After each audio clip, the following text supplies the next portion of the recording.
Hello everyone, and thank you so much for joining me for today's class. Today we are going to look into reporting, identification and qualification of product impurities, and we are going to refer to ICH-Q3A, Q3B and Q3C and Q3D as well. So first of all, I would like to talk about the fact that impurities exist in our drugs, in our substance, and of course in the product. So when we are going to prepare the module 3 for our in any ECTD format, we also have sections in order to add information related to the impurities that we may encounter or have in our substance or in our product. So today we are going to look into what we need to, I would say, prepare, what type of documents, and what we have to show, of course, to FDA or to Health Canada or EMA related to impurities that we have in our drugs. And all of the ICH guidance that we are going to cover are going to give us more information about what has to be reported, of course, what dose, or I would say what amount of impurities are acceptable in different formulations. And again, as you're going to see, these ICH-Q3s, they are very similar but not, of course, identical. So let's go over discovering those guidance documents together. Now, learning objectives for this week is to list the classification of drug substance and drug product impurities. We're also going to explain the origins of drug substance and drug product impurities, understand the risk impurities pose to public health, and indicate how permitted daily exposure are calculated. Then we will discuss the risk-based approaches for controlling various types of impurities, and we are going to talk about residual solvents, elemental impurities, pyrogens, and particulate matters. Then we will state the differences between impurity reporting, identification, and qualifications, as well as the thresholds driving their conduct. And at the end, we are going to identify FDA guidances, ICH guidelines, and USP monographs relevant to pharmaceutical impurities. Now, let's go over the overview. Now, we need to have products that are pure. However, when we are doing chemical reactions, for example, obviously we may have some impurities. But same thing also applies to any type of preparations that we do when we are using bacteria, for example. We will have some impurities. Now, what else we can have? We can have even solvents. When we are using solvents in the process of making our drug, we may also use, of course, solvents in order to do some chemical reactions. And in this case, we may always have some residues of our solvent as well. Now, in the next slides, when I'm talking about organic and inorganic solvents, anything which is organic solvent has carbon inside. Anything which is non-organic doesn't have carbon inside, okay? So when I'm going to talk about, for example, arsenic, okay, of course it doesn't have carbon, so it's not, again, an organic, but it's an inorganic, I would say, impurity.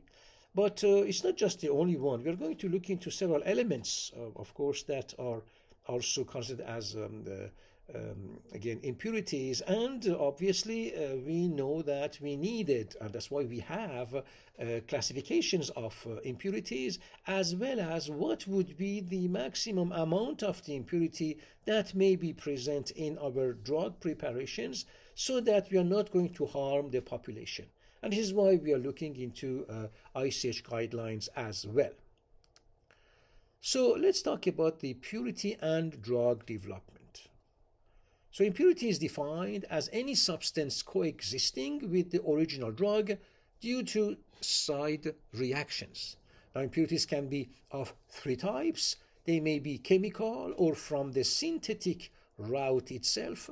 They may be spontaneous drug decomposition during storage or on exposure to extreme conditions, or precursor which may be present in the final product. So we understand that impurities may not be always present in the drug, in the formulation, but they may appear later if we are now becoming close to the expiry date of the drugs as well.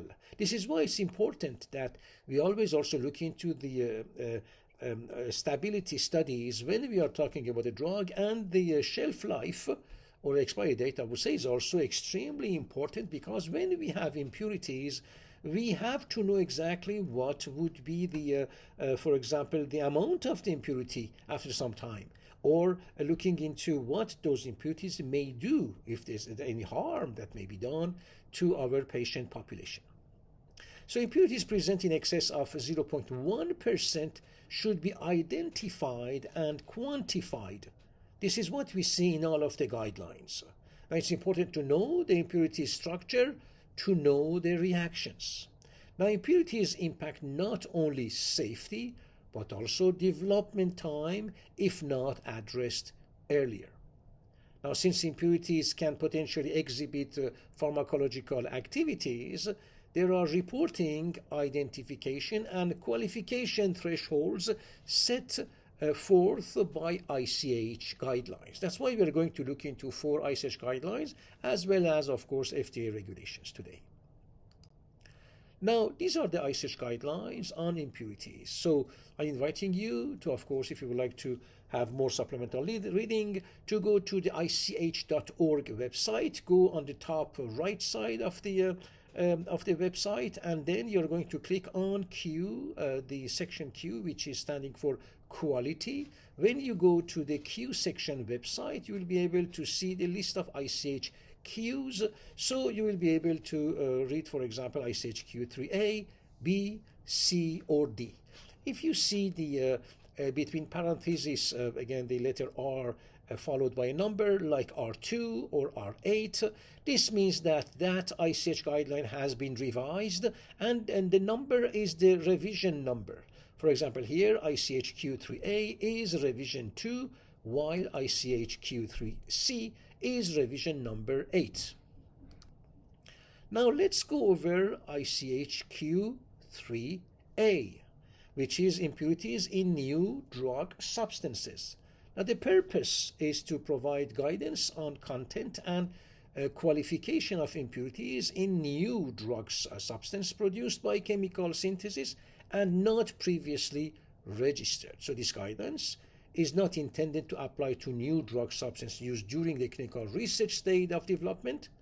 And here, of course, they talk about impurities that can be from chemistry aspects or safety aspects. So when we talk about the chemistry aspects, we talk about identification of impurities, report the generation of impurities, listing of impurities in specifications, and analytical procedures. So how we are able to measure their amount in any preparation.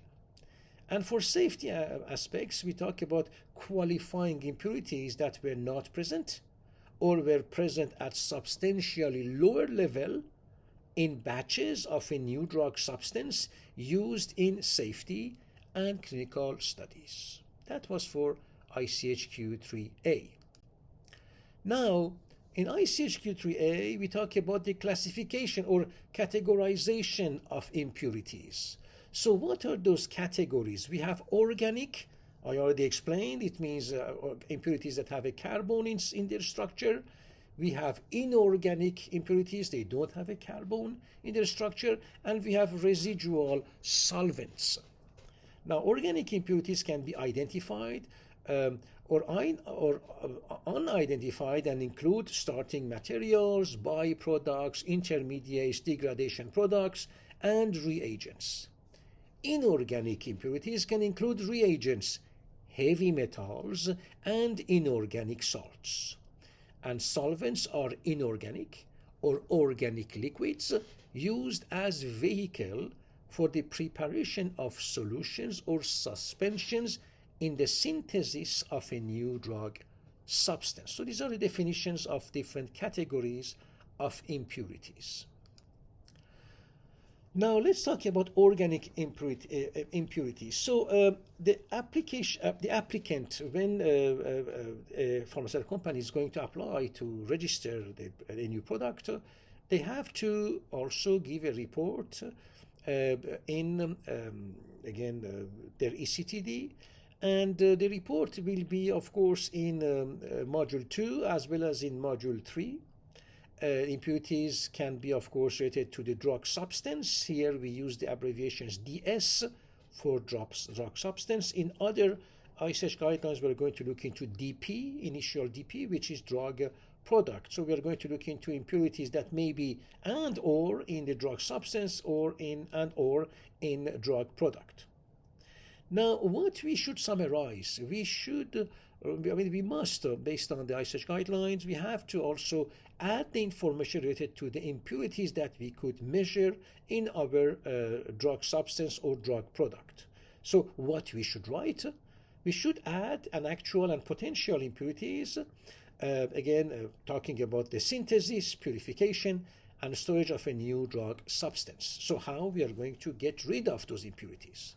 Now, the summary of studies conducted to detect drug substance impurities should include test results of batches for both development and commercial processes, as well as the results of stress testing that you can find, of course, more about in ICH-Q3A. Revision 1. Now, the impurity profile of marketing drug substance batches should be compared with those used in the development. And studies conducted to characterize drug substance impurities present above the identification threshold. So we have to show that if we found any impurities during the development, that obviously those impurities now in the commercial, I would say in the market now of the product, are now much less. Now let's talk about the identification of impurities at a level above ID threshold. Is that we need to use different equipments, different analytical procedures in order to identify and of course get rid of those impurities if possible. Now, identification of any impurity at a level below ID threshold, identification of it generally not considered necessarily. This means that if there is a threshold already set by ICH guidelines telling us that we may have an impurity at a specific level or dose, then if we didn't reach that level of toxicity, I would say, of any effect, an unsafe effect, then it's okay. We can leave the impurity as it is. So here we are not looking into pushing everyone to get rid of all of the impurities, because sometimes, it's not possible. However, we have to make sure that the amount of the impurity in our drug substance and drug products is not going to be at a level where it's going to cause any safety issue.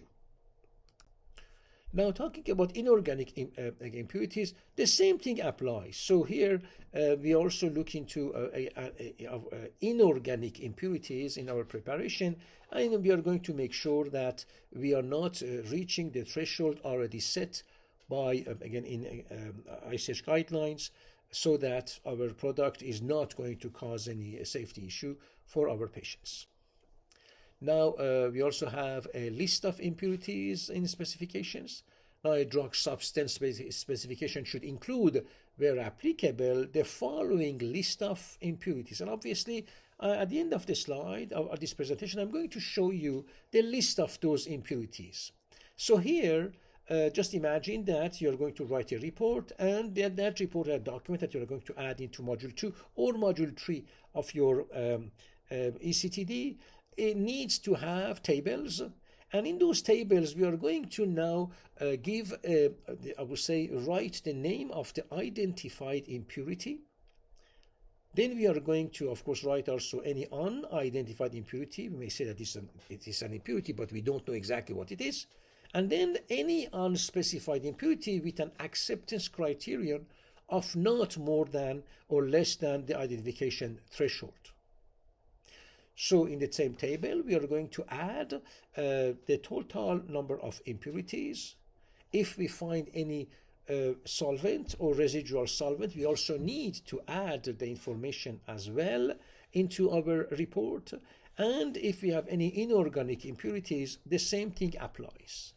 So, for example, I can give you the example of, again, Module 2, which is, of course, for a summary, but Module 2, Submodule 3S2, which is again, the manufacturer. And here we have in that section, in that document, that type of table. If not, again, we have, again, other tables as well in I would say, the documents that we're going to add when we are going to submit our new drug submission or new drug application. We have to add these type of tables of impurities in the sections 2, 3, S2, and of course 3, it means module 3, submodule 2, S2 as well. Perfect. Now let's talk about the qualifications. Now, qualification is the process of acquiring and evaluating data that establishes the biological safety of an individual impurity or a given impurity profile at the levels specified. Identified impurity is an impurity for which a structural characterization has been achieved, and reporting threshold is a limit above which an impurity should be reported. So reporting threshold is the same as reporting level in ICH-Q3B as well. So as you understand, we need, in a nutshell, we need to know about the impurities in our final preparation. We need to qualify them, we need to identify them, and we need to report them in documents that we are going to prepare and add into our new drug submission or new drug application in Module 2 and in Module 3 sub-modules of the Q3D structure. Now here, based on, again, the ICH-Q3A impurity, this is a decision tree for identification and qualification of drug substance impurity. So in a nutshell, we are talking about that. We are going to ask if the impurity is greater than the identification threshold. If it is not, then we leave it. We may have some impurities, but they are not greater. I mean, the amount is not greater than identification threshold, so we leave them there. But if they can be identified, then we need to identify the structure. If we can identify the structure, then we will need to look into if there is any known human relevant risks. And if there are any risks, we have to reduce it to the safe level.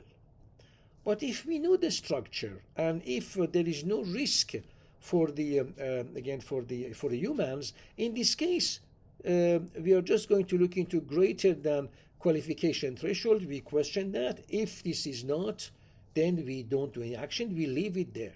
But if the identified structure is already it is identified and it has a greater than qualification threshold, then we will need to reduce the amount. That's what you see in the middle of that decision tree.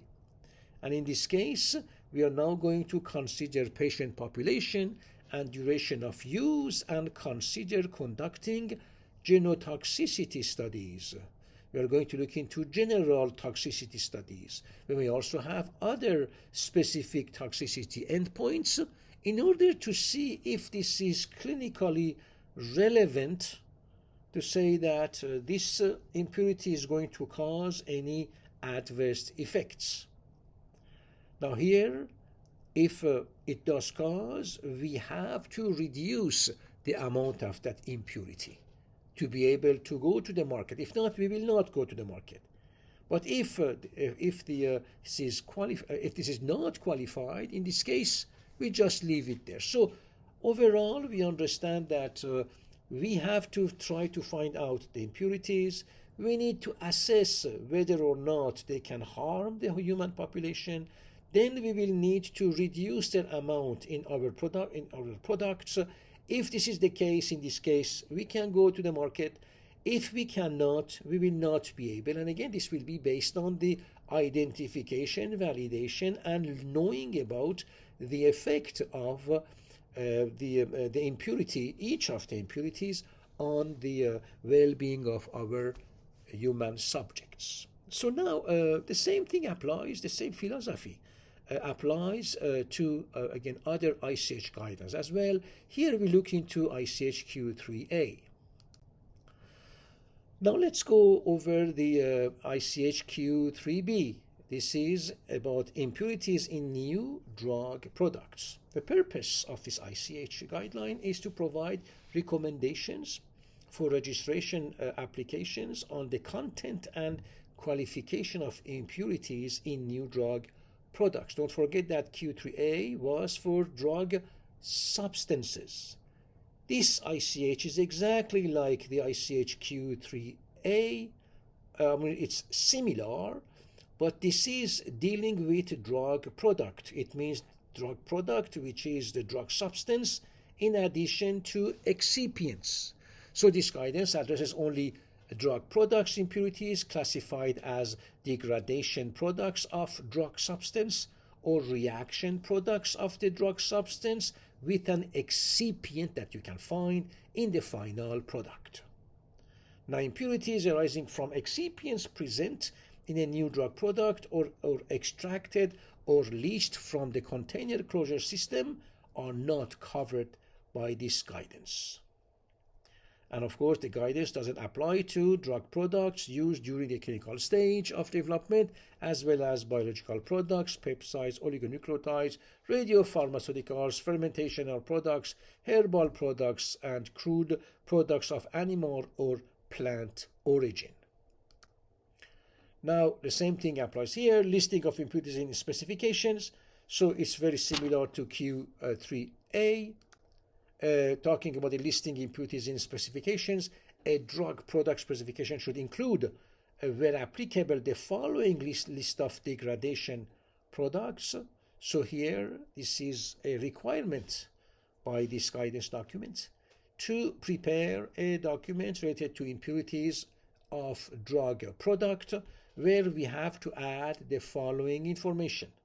So one of them is about each specified identified degradation product, then each specified unidentified degradation product, any unspecified degradation product with an acceptance criterion of not more than or lesser than the identification threshold. And I'm going to go over the identification threshold because the identification threshold is different for different impurities. And of course, the total degradation products. So again, the aim here is to look into the impurities because those impurities may also cause harm. Those impurities may have been existing before, during the fact that we are going to market the drug. But those impurities can also, we can discover them later when we are going to see some interactions between the active pharmaceutical ingredient or the drug substance and the excipients. So when we have the final drug product, we may also have, impurities that are appearing, and we would like to be able to control that as well. If we cannot control and if they are harmful to the human population, obviously we will have to stop selling that product. So what we do is that we have to identify, quantify, then looking into whether or not that impurity is going to affect the well-being of humans, and then again, if this is reaching a threshold after which, of course, it's not safe, we have to reduce it, or we cannot go to the market or to stay in the market. But if this is lower than a threshold, in this case, we just leave it as it is because it's not based on the standards that we have and the thresholds. It doesn't harm the human population. So here we can again talk about the table. Okay, so here we look into the impurities in new drug products. So these are the products. Okay, so you have the excipient and the active pharmacological ingredient or the drug substance. Now here, it's very interesting to know that we don't look into a pill, for example. We look into the maximum daily dose of a product that is taken by a patient. And we look into the threshold for a maximum daily dose. That's what you can see on the top of the table. Then when we look into the identification threshold, we again look into the maximum daily dose of a drug, and we will now establish the threshold. For example, if your minimum daily dose is lesser than 1 milligram, then the threshold is 1% weight per weight or 5 microgram tolerable daily intake, whichever is lower. So if this is less than 1%, then I would say we leave it, of course, if it's not, of course, harmful. But if it is more than 1%, we will have to review the way that we make our product in order to reduce that number, because we know that after that threshold, the impurity can harm our patients. Now we also have the qualification threshold, as I already explained. So you have at the left, at the bottom of this table, bottom left, you have the maximum daily dose. Again, we look into what dose of that product is absorbed by a patient per day. And then we look into the threshold again, which is per day, the daily dose.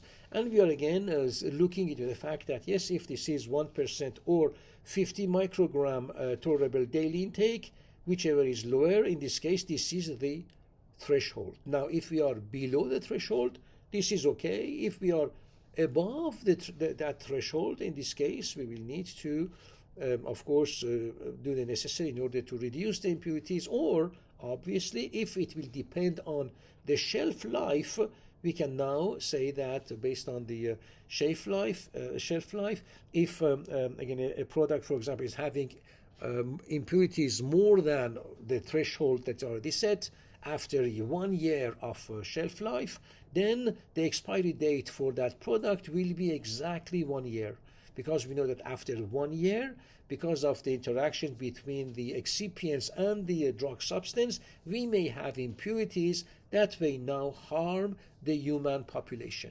So this is what we learned from, again, ICH-Q3B, very similar, not identical to ICH-Q3A, for, of course, the philosophy behind, again, the explanation of the impurities, the potential effect of those impurities on human health, and of course setting thresholds or limitations in order to limit the harm, potential harm.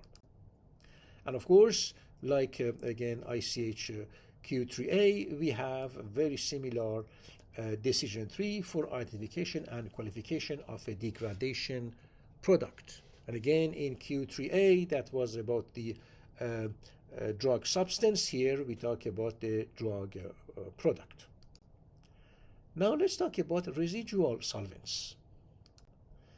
Okay, so residual solvents are, again, an organic liquid used as a vehicle for the preparation of solutions or suspensions in the synthesis of a drug substance. So here I'm not going to read each and every of the labels on the bottles, but we have thousands of solvents that we use. And it's imperative, it's very important that we know what is the residual solvent left in our product as well. Now here I am talking about the US Pharmacopoeia, which is again section 467. It says that residual solvents in pharmaceuticals are defined as organic volatile chemicals that are used or produced in the manufacture of drug substances or excipients, or in the preparation of drug products. Residual solvents are not completely removed by practical manufacturing techniques. That's why appropriate selection of the solvent for the synthesis of a drug substance or an excipient may enhance the yield or determine characteristics such as crystal form, purity, and solubility. Now, drug products should contain no higher levels of residual solvent than can be supported by safety data. This is why we also have, again, a limit for the amount of the residual solvents that may be present in any drug product. Now let's go over impurity guidelines. So it's a guideline for residual solvents. This guideline is ICH-Q3C. For this one is revision 6. So the purpose is to recommend acceptable amounts for residual solvents in pharmaceuticals. So the guideline recommends use of less toxic solvents and describes levels considered to be toxicologically acceptable for some residual solvents. So we understand that some residual solvents may be present may exist in some drug products, but we know that they are less toxic, and it's acceptable to have them in our drug products. So residual solvents in pharmaceuticals are defined as organic volatile chemicals used or produced in drug substance / drug product or excipient manufacture. So drug product should contain no higher levels of residual solvents than can be supported by safety data.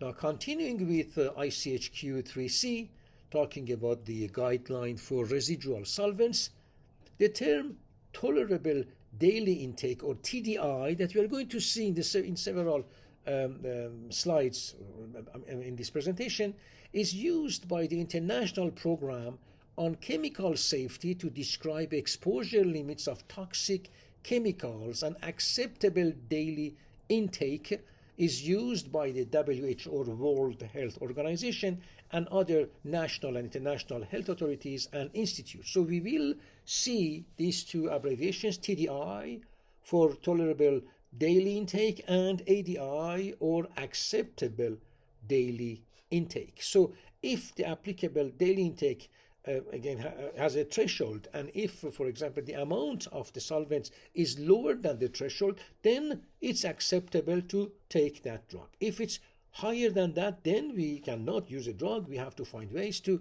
reduce the amount of the solvent, so the dose. And of course, if it's possible or perfect, we do. If not, we cannot sell the drug because it's going to harm the population. That's why we have the acceptable daily intake. And if we talk about the daily, that's because we are looking into the amount or the dose or the quantity of the drug product absorbed by a patient per day, not per pill.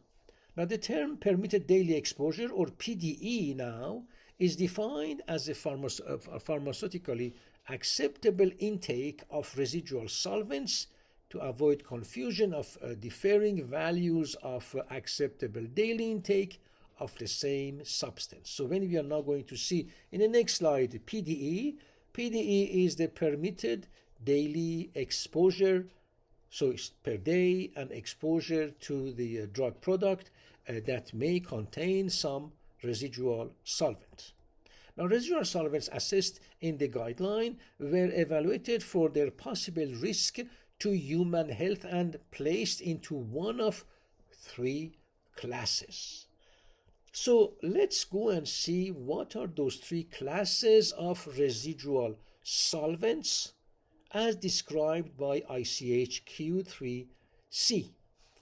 Now, class 1 solvent are solvents to be avoided. So these are known human carcinogens, strongly suspected human carcinogens, and environmental hazards.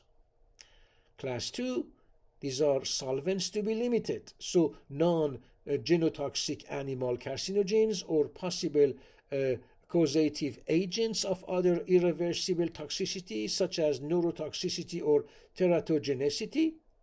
Solvents suspected of other significant but reversible toxicities. So as you see, we have this classification. Higher is the classification, the number, lower is the risk. So class 1 is the highest risk, class 2 is the higher risk, and class 3 now, these are solvents with low toxic potential. So solvents with low toxic potential to humans, no health-based exposure limit is needed. So class 3 solvents have PDE or permitted daily exposure of 50 milligram or more per day. Now, we talked about again how we are going to measure these impurities. So we are going to use different analytical procedures. So residual solvents are typically determined using chromatographic techniques such as gas chromatography. Now, any harmonized procedures for determining levels of residual solvents as described in the pharmacopoeia should be used if feasible. Otherwise, manufacturers would be free to select the most appropriate validated analytical procedure for a particular application. Now here we're going to look into examples of residual solvent limits. And here we are choosing class 1 solvents. So these are solvents to be avoided as per ICH-Q3A. Now, solvents in class 1 should not be employed in the manufacture of drug substance or excipients and or drug products because of their unacceptable toxicity or deleterious environmental effects. It's very similar to not using insecticides when we are using tobacco or cannabis products. It's obvious that we are not going to use toxins and then to add them or keep them even as a residue as well, but again these are pesticides, and to let people again inhale those pesticides. This is very similar to that. Now, if their use is unavoidable in order to produce a drug product representing a significant therapeutic advancement, levels should be restricted as shown below unless otherwise justified. So in the table below, table 1, you can see the class 1 solvents in pharmaceutical products, solvents that should be avoided. So we have 3 columns. The left column is about it's giving us the names of the solvents like benzene or carbon tetrachloride or dichloroethane, dichloroethene, and trichloroethane. So here you have the concentrations. ppm is part per million, and you have different numbers or different ppms, parts per million. And the concern is that benzene is carcinogen, carbon tetrachloride is toxic, and that's an environmental hazard. For dichloroethane and dichloroethene, they are toxic, and trichloroethane is an environmental hazard as well. So that was just an example of, again, a table of residual solvents. And of course, there are those that are expressed in ppm or parts per million. Now here we are going to look into a few class 2 solvents. So these are residual solvents, again, limits. These are solvents to be limited. So for the class 2, we have, again, acetonitrile, we have chlorobenzene, chloroform, cumene, cyclohexane, etc. In the middle, you have the permissible daily exposure or PDE, which is expressed in milligram per day. This is the column in the middle of the table on the right side of the slide. And you have, of course, the concentration limit, the parts per million for each of those. So these are the thresholds. If you have, again, any of the residual solvents to be limited, so class 2, if they are lower than this threshold, in this case, it's admissible, it's acceptable to have them, but don't forget that, again, we try to minimize their number, or I would say their dose. And here, again, we are talking about again, residual solvent limits, solvents with low toxic potentials. So here we have acetic acid, acetone, anisole, etc. And here again, this is just for talking about the fact that there is no long-term toxicities for these solvents.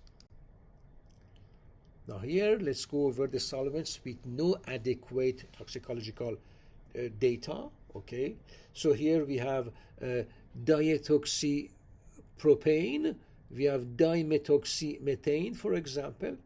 Oh, we have again other list as well, but it shows that these are the solvents that may also be of interest to manufacturers of excipients, drug substance, or drug products. Why? That's because there is no adequate toxicological data on which to base a PDE was found. So manufacturers should supply justification for residual levels of these solvents in pharmaceutical products.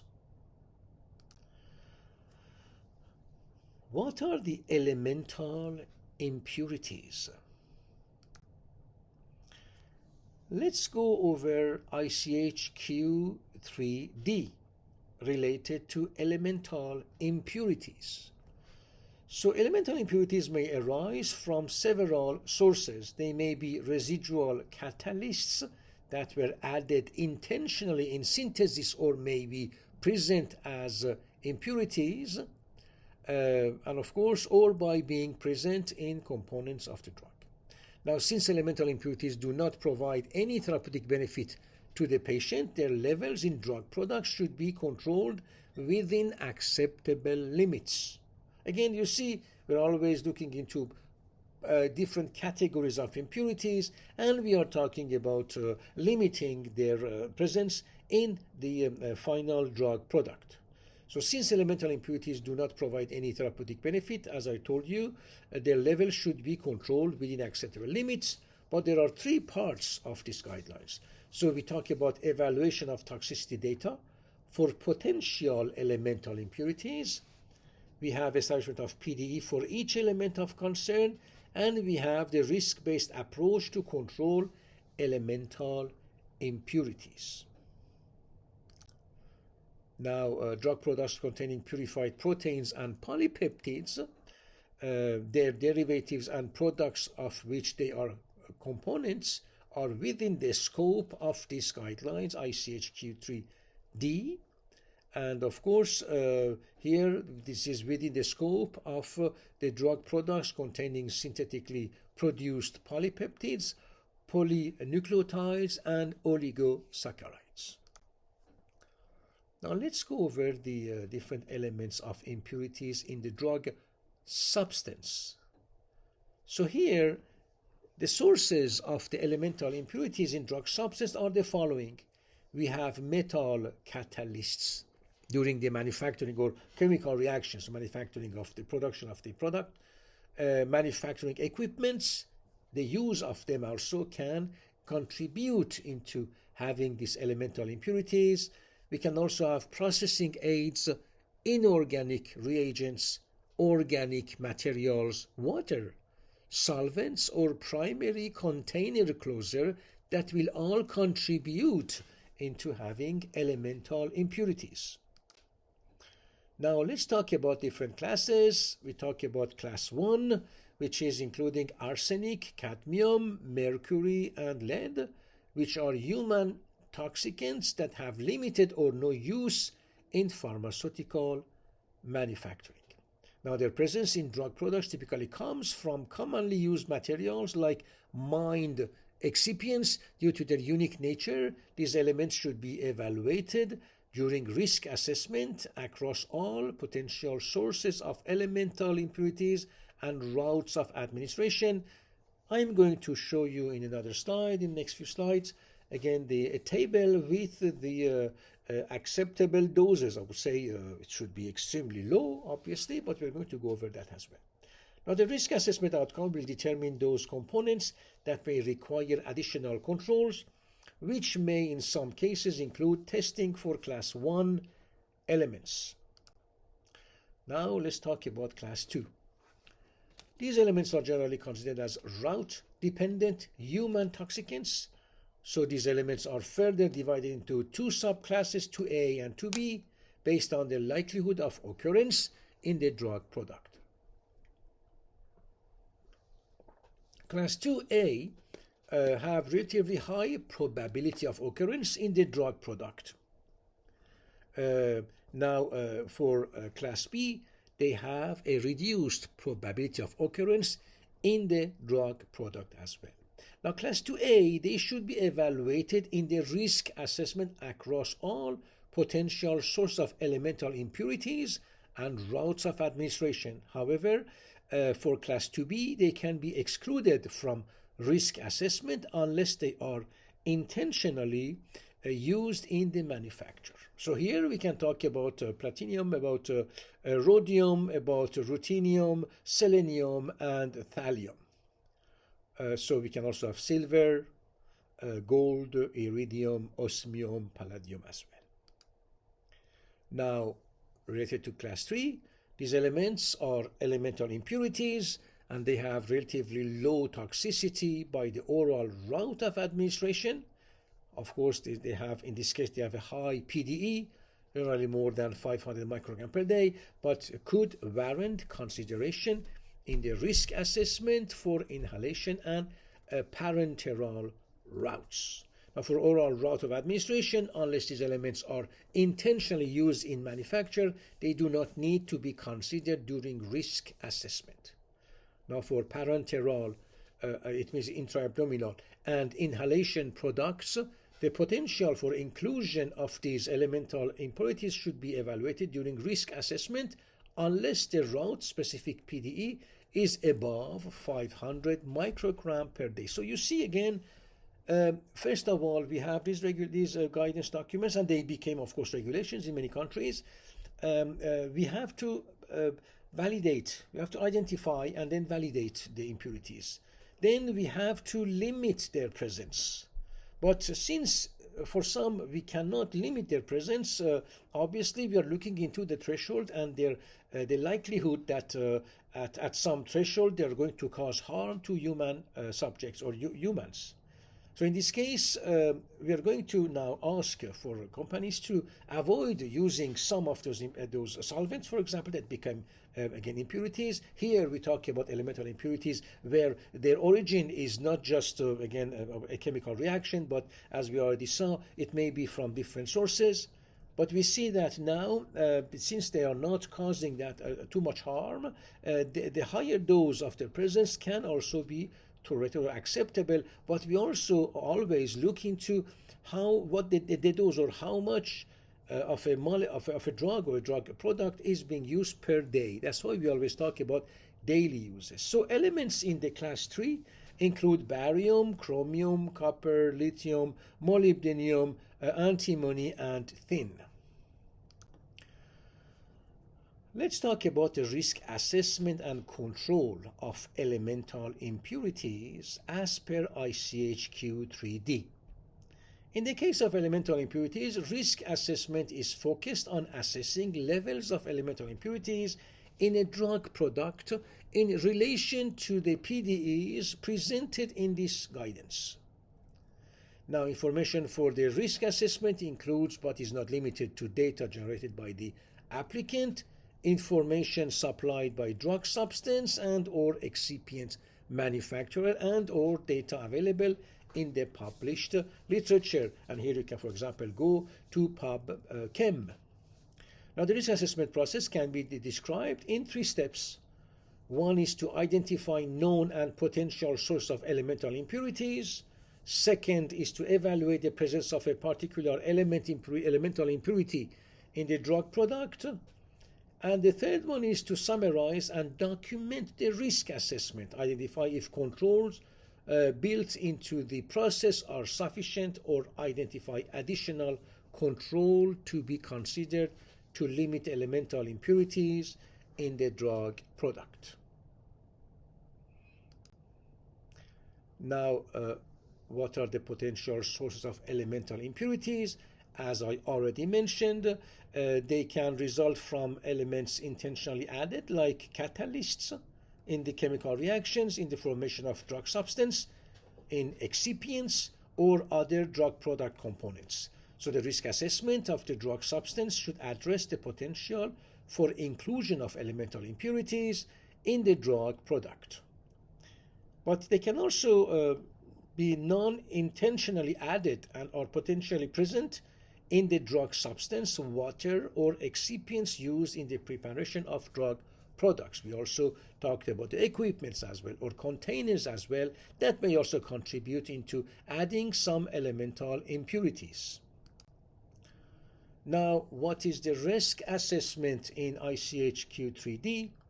It involves reviewing relevant product or component-specific data combined with information and knowledge gained across products or processes to identify the significant probable elemental impurities that may be observed in the drug products. And we also need to put a summary that should consider the significance of the observed or predicted level of the elemental impurities relative to the PDE of the elemental impurity. Now, here we are seeing a table. This is a recommendations for elements to be considered in the risk assessment as per ICH-Q3D. So here on the table that we see, which is table 5, these are the elements to be considered in the risk assessment. So on the left you have different elements. In the second column from the left side of this table, we have the class, followed by if intentionally added and all routes. And then we have another set of 3 columns for if not intentionally added. Then we have oral, parenteral, and inhalation.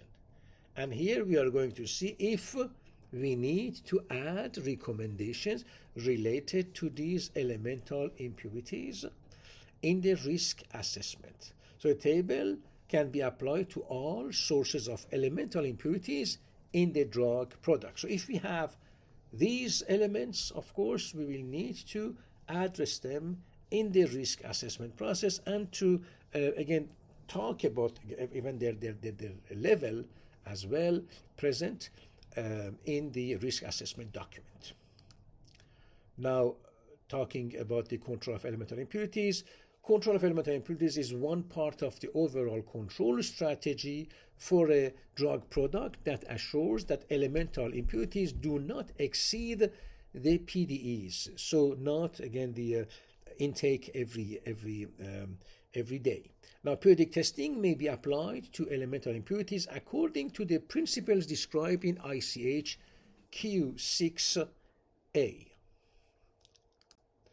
Now, here we are looking into a table with the permitted daily exposure to PDE for elemental impurities in drug products. So the first column is about the elements of those elemental impurities. Then you have the classes, and the third column from the left is the oral permitted daily exposure, which is microgram per day. Then you have on the fourth column from the left the parenteral permitted daily dose, microgram per day, and inhalation permitted daily dose in microgram per day as well. Of course, we are going to use the information for our risk assessment documents. These documents are going to be added, of course, in the ECTD structure in Module 2 and obviously in Module 3 when we talk about the drug substance and when we talk about the drug product. So in summary, an impurity is defined as any substance coexisting with the original drug, such as starting material or intermediates, or that is formed due to any side reactions. Impurity levels need to be understood and controlled for safe product administration. Impurities impact not only safety but also development time if not addressed early in the drug development. Impurities can be of 3 types: those closely related to the product and coming from the chemical or from the synthetic route itself, those formed due to spontaneous drug decomposition during storage or on exposure to extreme conditions, or 3, precursors which may be present in the final product. Now, impurities may include residual solvents, pyrogens, it means they are going to cause fever, and elemental impurities. US and international guidance require that manufacturers identify, quantify, and qualify impurities in drug substances and drug products. So my friends, I hope that you enjoyed today's lecture. I would like to wish you all a very good day. Thank you so much.